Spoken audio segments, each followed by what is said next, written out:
So, um,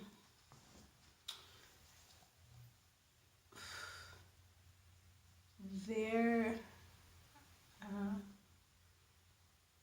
housing is a human right. Um, every day we hear about people getting evicted, people struggling to pay their rent. We hear about how minimum wage hasn't gone up, but the rent is constantly going up with rent control, all of that. People are leaving the big cities and going to smaller towns. People are buying a house in another town and, you know, still working in the city with hopes to move to this small town. I don't know what I'm saying. Um,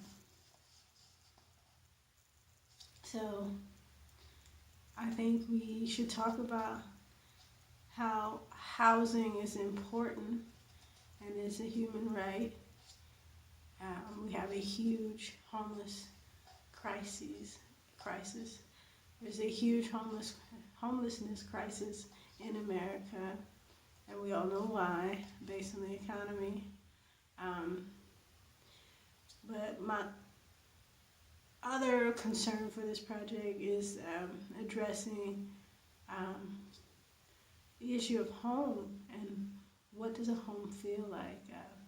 From childhood, we're taught you go to school, you get married, you go to school, you get a job, you get married, you have kids, you buy a house, and you live, and then you retire, and you live a happy life, right? So a lot of us, a lot of my friends, we all have this desire to buy a house. It's like it's deeply rooted within us. Like that's what we're supposed to do. That's our goal.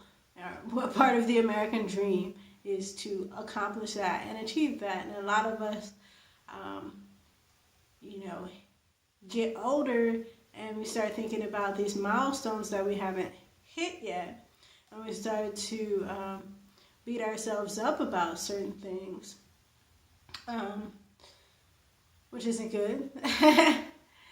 And and people judge us. People date like, oh, you got to have your own car, your own house, your own place, things like that. Or they talk about how great a woman is that has her own thing and she's independent and whatnot, and she's making it on her own.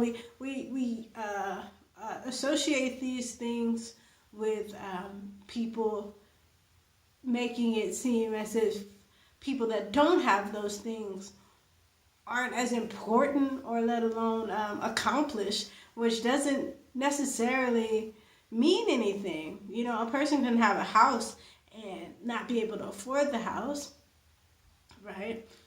Or or not be happy, compared to someone who might be living, on a mountain in the Alps or something, compared to someone that's living in the country of Asia with no house, and they're happy, and their family is happy. So, what we really need to do is spend more time just valuing what we have and not looking at other people as a meter for what we should have, or beating ourselves up about what we don't have, and just choose happiness.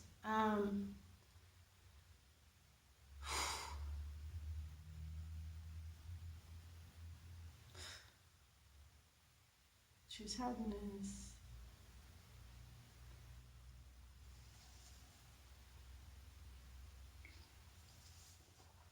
Um,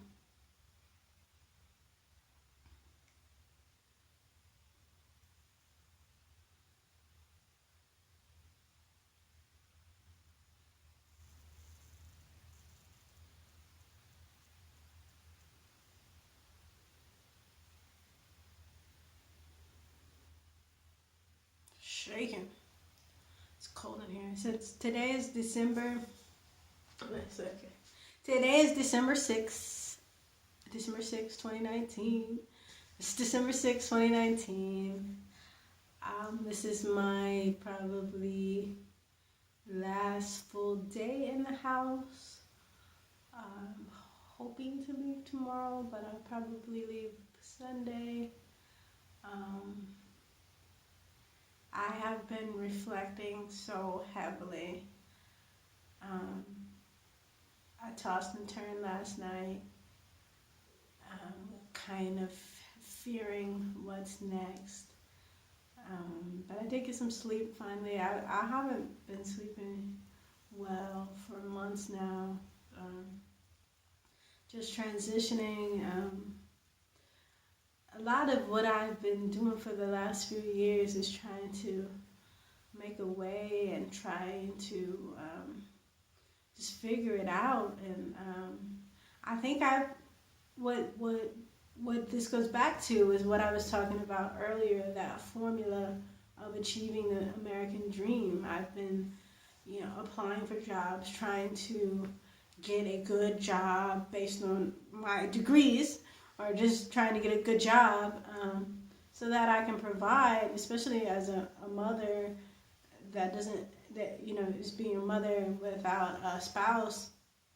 I've been trying to make enough money to be the sole breadwinner and provide at a level that I think I want to be at. And so a lot of what I've been reflecting on is that, we can't be so hard on ourselves. That I'm not one to just settle and be complacent. I'm not that person. But at the same time, to be grateful and appreciative of those small things is okay too. One of my biggest things with my son is that school bus. I've wanted my own room. And for the last 9 years, most of the time we've lived in the same room together. In a studio apartment or in the same room.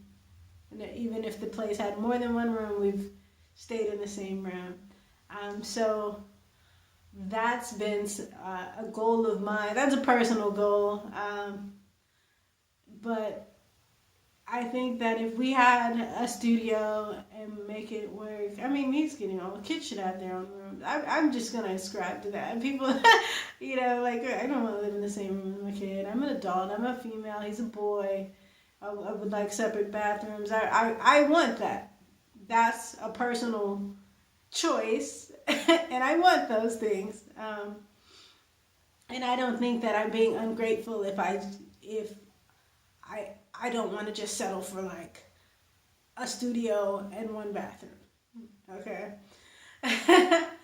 But it doesn't have to be some grand thing like a house, right? It doesn't have to be, like a mansion or anything like that. And nothing's going to be perfect.